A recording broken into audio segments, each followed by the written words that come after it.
মনো চল নিজ নিকেতনে,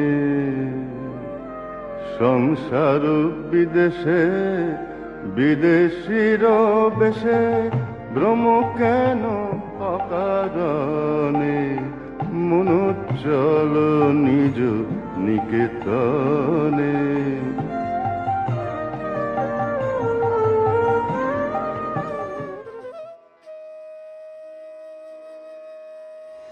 ಓಂ ಶ್ರೀ ಗುರುಭ್ಯೋ ನಮಃ. ವಿವೇಕ ವಿಸ್ಮಯ ಧ್ವನಿ ತುಣುಕು 119.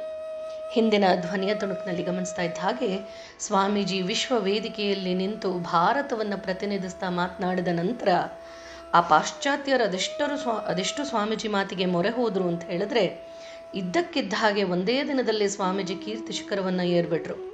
ಆದರೆ ಅವ್ರಿಗೇನು ಸಂತೋಷ ಆಗಿರಲಿಲ್ಲ, ಇನ್ನು ಅಹಂಕಾರದ ಮಾತಂತೂ ಇರಲೇ ಇಲ್ಲ. ಸಮಾಜದ ಶ್ರೀಮಂತ ಪ್ರತಿಷ್ಠಿತರೆಲ್ಲರೂ ಕೂಡ ಸ್ವಾಮೀಜಿಯ ಆಜ್ಞಾನುವರ್ತಿಗಳಾದರು. ಆದರೆ ಈ ಎಲ್ಲ ವೈಭವ ಆಡಂಬರಗಳು ಸ್ವಾಮೀಜಿಯನ್ನು ಸೋಕೋದಕ್ಕೂ ಸಾಧ್ಯ ಆಗಲಿಲ್ಲ. ಸದಾ ಅವ್ರ ಮನಸ್ಸಲ್ಲಿದ್ದದ್ದು ಒಂದೇ ಚಿಂತೆ. ಏನು ಅಂತಂದರೆ ಅದು ಮಾತೃಭೂಮಿಯ ಕೋಟ್ಯಾಂತರ ದೀನಾರ್ಥ ದರಿದ್ರರನ್ನು ಕುರಿತಾದಂತಹ ಚಿಂತೆ. ಸಮ್ಮೇಳನದ ಉದ್ಘಾಟನೆ ದಿನ ತಮ್ಮ ಮೊದಲ ಭಾಷಣವನ್ನು ಮಾಡಿ ಜಗತ್ಪ್ರಸಿದ್ಧಿಯಾದ್ದರಿಂದ ಆವತ್ತಿನ ರಾತ್ರಿಯೇ ಅವರು ಶ್ರೀಮಂತರೊಬ್ಬರ ಅತಿಥಿಯಾಗಿದ್ದರು. ತಮಗಾಗಿ ಬಿಟ್ಟುಕೊಟ್ಟಿದ್ದಂತಹ ವೈಭವೋಪೇತವಾದ ಕೊಠಡಿಯಲ್ಲೂ ಹಂಸತೂಲಿಕಾ ತಲ್ಪದಲ್ಲೂ ಅದರ ಮೇಲೆ ಮಲಗಿದ್ರೂ ಕೂಡ ತಕ್ಷಣ ಅವರ ಹೃದಯದಲ್ಲಿ ಅಡಕವಾಗಿದ್ದ ಭಾವನೆಗಳೆಲ್ಲ ಒತ್ತರಿಸಿ ಬಂದು ಹೇಳ್ತಾರೆ, ಓ ತಾಯಿ, ನನಗೆ ಯಾಕೆ ಬೇಕು ಈ ಕೀರ್ತಿ ವೈಭೋಗ ಎಲ್ಲವೂ? ಅಲ್ಲಿ ಅಂದರೆ ಭಾರತದಲ್ಲಿ ನನ್ನ ಸೋದರರಾದಂಥ ಅಸಂಖ್ಯಾತ ಜನ ಒಂದು ಹೊತ್ತಿನ ಊಟಕ್ಕೂ ಗತಿ ಇಲ್ಲದಲೆ ಪಶುಗಳ ಹಾಗೆ ಇದ್ದಾಗ ಈ ಹೆಸರು ಕೀರ್ತಿಗಳೆಲ್ಲದನ್ನು ಕಟ್ಕೊಂಡು ನಾನು ಏನು ತಾನೇ ಮಾಡಲಿ? ಅಮ್ಮ, ಈ ಹೆಸರು ಕೀರ್ತಿ ಗೌರವ ಎಲ್ಲ ನೀನೇ ಇಟ್ಕೋ ಅಂತ ಹೇಳ್ತಿದ್ದನ್ನು ಗಮನಿಸಿದ್ವಿ. ಇದು ಸ್ವಾಮೀಜಿಯ ಪ್ರತಿಕ್ರಿಯೆ ಆಗಿತ್ತು. ಈಗ ಅದರ ಮುಂದುವರೆದ ಭಾಗ.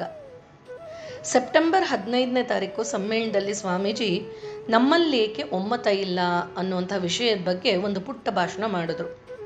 ಬಾವಿಯಲ್ಲೇ ಹುಟ್ಟಿ ಬೆಳೆದಂತಹ ಆಚೆಯ ಪ್ರಪಂಚವನ್ನೇ ಕಾಣದಂತಹ ಕಪ್ಪೆಯ ಕಥೆಯನ್ನು ಅವರು ಉದಾಹರಣೆ ಕೊಡ್ತಾ ಹೇಳ್ತಾರೆ.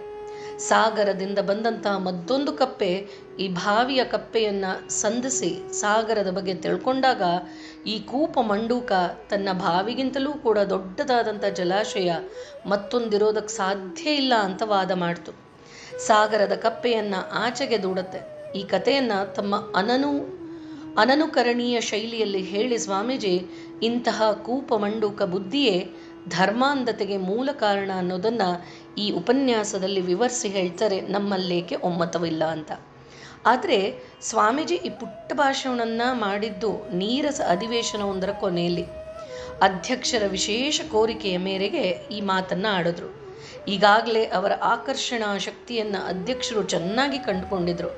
ಹಾಗಾಗಿ ಸಭಿಕರು ಕಡೆಯವರೆಗೂ ಕೂಡ ಕುಳಿತುಕೊಳ್ಳೋ ಹಾಗೆ ಮಾತನಾಡೋದಕ್ಕೆ ಸಭೆಯ ಕಡೆಯಲ್ಲಿ ವಿವೇಕಾನಂದರ ಪುಟ್ಟ ಭಾಷಣವೊಂದನ್ನು ಮಾಡ್ತಾ ತಿಳಿಸಿದರು. ಹೀಗೆ ಸ್ವಾಮೀಜಿ ಅನೇಕ ಸಣ್ಣ ಪುಟ್ಟ ಭಾಷಣಗಳನ್ನು ಮಾಡಿದ್ದಿರಬಹುದಾದರೂ ಕೂಡ ತಮ್ಮ ಮೊದಲ ಮುಖ್ಯ ಉಪನ್ಯಾಸವನ್ನು ನೀಡಿದ್ದು ಸೆಪ್ಟೆಂಬರ್ 19ನೇ ತಾರೀಕು. ಅವತ್ತು ಅವರು ಹಿಂದೂ ಧರ್ಮ ಅನ್ನುವಂಥ ತಮ್ಮ ಸುಪ್ರಸಿದ್ಧ ಲೇಖನವನ್ನು ಓದಿದ್ರು. ಈ ಉಪನ್ಯಾಸಕ್ಕೆ ಅಂತ ಜನ ಅತ್ಯಂತ ಉತ್ಸಾಹ ಕಾತರಗಳಿಂದ ಬೆಳಗಿಂದಲೂ ಬಂದು ಕಾದಿದ್ರು. ಸಭಾಂಗಣ ಕಿಕ್ಕಿರಿದು ಹೋಗಿದೆ.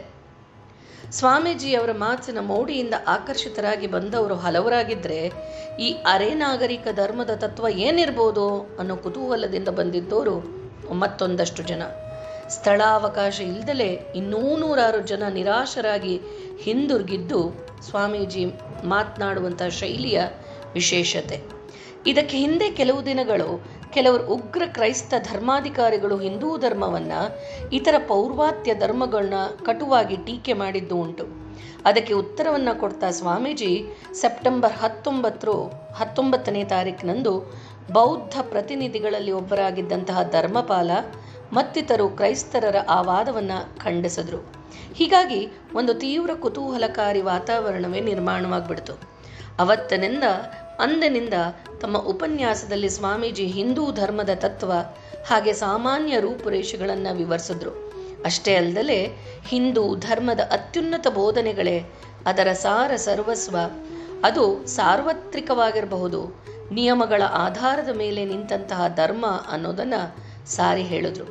ಒಟ್ಟಾರೆಯಾಗಿ ಹೇಳೋದಾದರೆ ಹಿಂದೂ ಧರ್ಮದ ಬಗ್ಗೆ ಅದೊಂದು ಅಭೂತಪೂರ್ವ ಭಾಷಣವೇ ಆಗಿಬಿಡ್ತು. ಸಮ್ಮೇಳನದಲ್ಲಿ ಭಾಗವಹಿಸಿದಂಥ ಏಕಮಾತ್ರ ಭಾರತೀಯರೇನಲ್ಲ ಸ್ವಾಮೀಜಿ, ಅಥವಾ ಅವರೊಬ್ಬರೇ ಬಂಗಾಳಿಯೂ ಆಗಿರಲಿಲ್ಲ. ಹಾಗಿದ್ದೂ ಕೂಡ ನಿಜವಾದ ವಿಶಾಲ ಹಿಂದೂ ಧರ್ಮವನ್ನು ಪ್ರತಿನಿಧಿಸಿದಂಥವರು ಸ್ವಾಮೀಜಿ ಒಬ್ಬರೇ. ಇತರ ಹಿಂದೂ ಪ್ರತಿನಿಧಿಗಳು ಯಾವುದೋ ಒಂದು ಸಮಾಜವನ್ನು ಅಥವಾ ಪಂಥವನ್ನು ಪ್ರತಿನಿಧಿಸಿದ್ರು.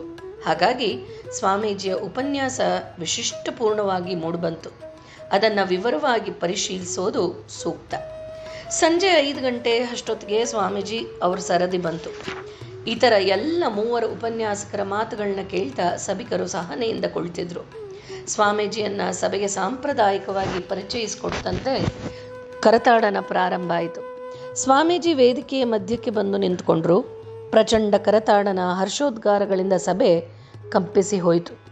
ಮನೋಹರವಾದಂಥ ಉಡುಗೆಯಲ್ಲಿ ಕಂಗೊಳಿಸ್ತಾ ಇದ್ದಂಥ ಸ್ವಾಮೀಜಿ ಮಂದಹಾಸವದನರಾಗಿ ಅಭಿನಂದನೆಯನ್ನು ಸ್ವೀಕರಿಸಿ ತಮ್ಮ ಮಾತನ್ನು ಪ್ರಾರಂಭ ಮಾಡ್ತಾರೆ.